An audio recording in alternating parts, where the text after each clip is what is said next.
Баршаңызға сәлем достар. Бүгін осындай өте әдемі және өте тойымды салат әзірлейміз. Бұл салат өте оңай әзірленеді және кез келген мерекелік дастарханның көркін ашады. Видеоны соңына дейін қараңыздар.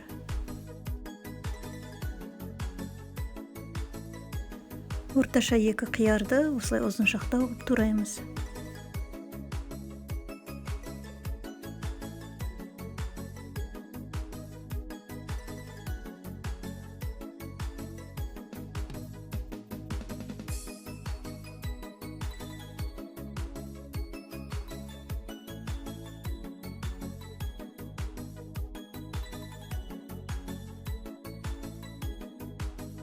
Тұзды суға піскен тауықтың төс етін майдалап тураймыз.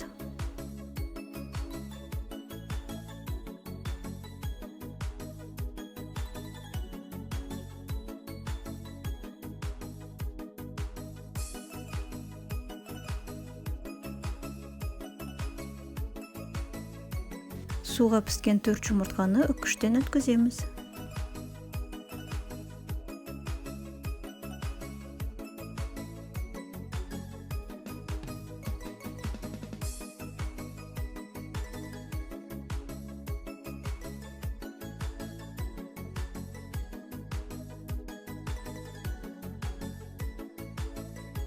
Салатымызға корей салатынан 150 грамм қосамыз.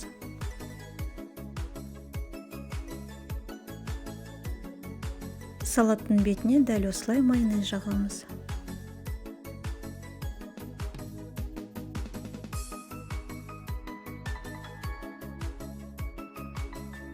Ортасына әдемілеп 100 грамм мейіз саламыз. Мінекей достар, біздің өте дәмді және өте тойымды салатымыз дайын болды. Осындай салатты міндетті түрде жасап көріңіздер. Келесі видео рецепті кездескенше сау болыңыздар.